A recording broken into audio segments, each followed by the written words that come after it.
dhe jam shumë e kënaqur që jam pjesë e këtij diskutimi, sepse sikurse edhe universiteti dhe Qendra e Ekselencës për Shëndetare kanë të njëjtin qëllim në fakt. Ndërkohë që universiteti punon për programe dhe mafagjata, programe studimi universitar, master, bachelor, ne jemi të përqendruar për profile në trajnimi afashkulltura që i përgjigjen në drejtë të punës. Ne si Qendër e Ekselencës ofrojmë kryesisht tipologji trajnimi që lidhen me profesionet që zhvillohen në terminale pune. Pra nuk kemi kompetencë trajnojmë stafe për sektorit detar. Por edhe ne në mjetë të fushës universiteti i vimi në një fazë që kemi nevojë të kuptojmë cilat janë kërkesat që vijnë nga tregu, nga sektori portual. Sepse rregullat tona datojnë në vitin 2018 dhe është një kohë gjatë, ka ndryshime teknologjike, ndryshime në dinamika që vetë sektori i zhvillon dhe është nevojë imediate që ne të vinë për studentët me kurrikula të reja. Kurrikula bashkëkombëtare të vinë me sisteme dhe me mjete stimulimi që ofrojnë këto kurse që t'jenë kurse jo afagjata, për shumë në rast demokratik, kemi një kurs provincial portual, cilën e shpjegojmë në çdo vit, por fakti është në fakt kursi gjatë 6 muaj për arsye sepse ne nuk kemi simulator që të bëjë një proces më të shpejtë praktik dhe studenti përfiti. Nuk kemi stimulim, kemi simulator për mënyrë që personi që trajnohet të përfiti praktike në mënyrë më të shpejtë, që mos detyrohet të punojë ose të bëjë praktikën në një mjet që është në operacion ndërkohë. Në lidhje me programin e studimit, unë në fakt dua të nënvizoj që për stafin e autoritetit portualurës, ky program ka qenë goxha i vlefshëm. Ne kemi patur shumë komente pozitive, sepse çdo vit ne çojmë faktikisht staf pranë Universitetit Durrësit për ndjekur këtë program studimi dhe komentet kanë qenë shumë pozitive, por ajo çfarë do të nënvizoj unë dhe ndoshta duke lidhur edhe çfarë u tha nga Forcit, unë mendoj që këtij programi i mungon një profil. I mungon informacione në lidhje me legjislacionin detar, atë sa mund të përmbajë programi. Unë për vetë do isha që programi nga program master profesional të kalonte në program master shkencor, është më i gjatë, mund të jetë më gjithë përfshirës dhe mund të krijojë baza të forta edhe për studentin. Dhe ajo gjëja tjetër që do dua të nënvizoj është edhe praktika profesionale. Ne shpesh kemi çdo vit më saktë kemi studentë që vinë për ndjekur praktikën profesionale në port. Praktika profesionale është thjesht një detyrim akademik që zgjat maksimumi me orë jo, po 1 muaj.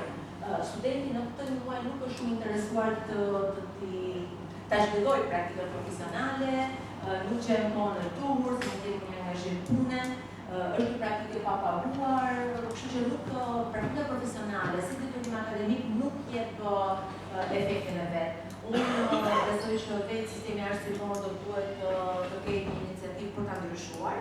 Ne si autoritet portual jemi munduar që të fusim praktika profesionale të paguara, që të zgjasim një periudhë 6 orë dhe studenti vjen dhe paguhet një rrogë bazë, po themi, siç paguhet çdo punonjës tjetër minimale në një sektor tjetër, dhe jemi munduar që ta afrojmë student, sikurse edhe kompanitë private kanë nevojë student që më vërtet e gjejnë veten në sektorin detar dhe në sektorin portual. Është shumë e rëndësishme të nuk bëhet zgjatën edhe programet e studimit në lidhje me logjistikën, janë më së nevojshme dhe më së domosdoshme, pra intermodaliteti, transporti intermodal, këtu gjithë zinxhirin e logjistikës është totalisht nevojë e punës.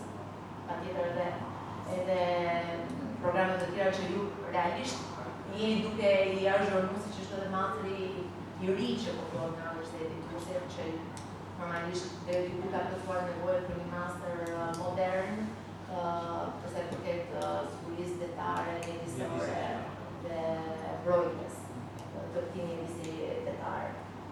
Kjo është para shumë i gjithë diskutimi. Unë dua të ftoj normalisht beto që ka interes edhe të bashkëpunojë me Qendrën e Ekselencës për Shëndetare, për në dhe një ide sikurse edhe universiteti çfarë mund bëjë mirë për gjithë ato, sidomos operatorët që kanë nevojë për staf që punon në terminalet e porteve.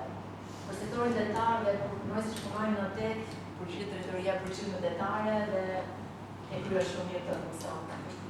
Mua në fakt më ngacmon çik Balkona në lidhje me atë që faqe. Shpeshherë kompanitë në vete, domethënë investojnë, shpenzojnë dhe krijojnë kurse për të trajnuar specifikisht punëtorët e tyre për nevojat që ka vetë kompania.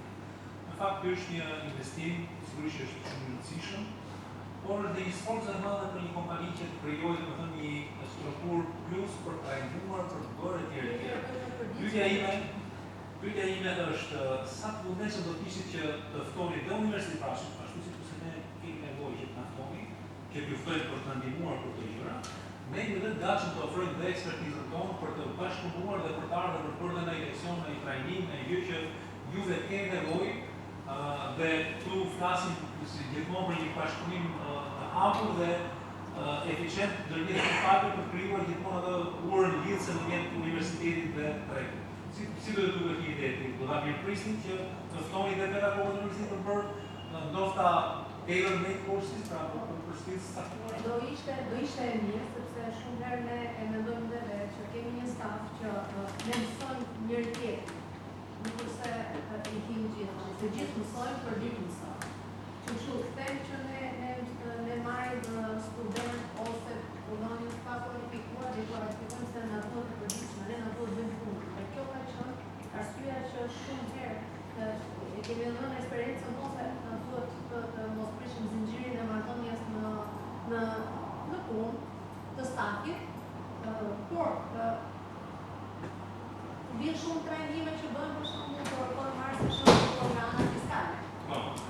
Që zakonisht në vit financierëve, por nuk ka trajnime të tilla që ne mund t'i kërkojmë. Nuk ka. Mund të ketë posibilin të informuar. Po dhe trajnim shumë të ditor, dhe një staf që punon për ditë, për të përditësuar me përreja, nuk është asnjë gjë e keqe teorikisht. Që të dërgosh 2-3 punonjës në një trajnim qoftë një ditor, qoftë 2 ditor, siç bën trajnimet përgjithësi, do ishte shumë mirë, por për këto trajnim shumë nuk pak nuk di të bëhen. Nga botërore ndonjëherë, që nuk ka lidhje me personelin, janë trajnime shumë. Nuk do ishte, dhe do ishte shumë e mirë. Qoftë një editor, sa jemi në 2-3 punonjës të dërgojnë, mund të ishim gjithmonë dakord. Për punën e legjislacionit, kjo është logjistikë siguritare. Po ju referohet kësaj, po mbeta detare në kontare janë shkruar. Kjo, që duhet legjislacion, ose do dalim tek ajo që ka shumë, ose do dalim në logjistikën e kodit detar. Ne kemi legjislacion tatimor që interpretojmë vetë për ditë. Ne këtu trajtojmë pra legjislacionin e konventa detare të kontare. Po duhet prekur, mund të jetë ekonomia dhe transporti detar. Trajtojmë dhe pjesën e sigurimit detar, domethënë pjesën e marine insurance, trajtojmë dhe Incoterms, trajtojmë dhe charter party, pra gjitha kontratat që përdoren, pra janë elemente atje që janë pjesë e kurrikulës. Ishte në fakt jo pretendoja ato më shumë, do pretendoja një master ose e drejta detare ishte totalisht nga departamenti tjetër. Nga pikpamja e legjislacionit kanë shkruar më shumë në çështja e kontratave dhe e insurance në pjesën e edhe drejta kodit detar, legjislacioni portuar, legjislacioni drejtorisë janë pa fund. Por të fokusuar më shumë tek të drejtat e përgjegjësisë. Ashtu Pra dhe insurance trajton në drejtë për drejtë, dhe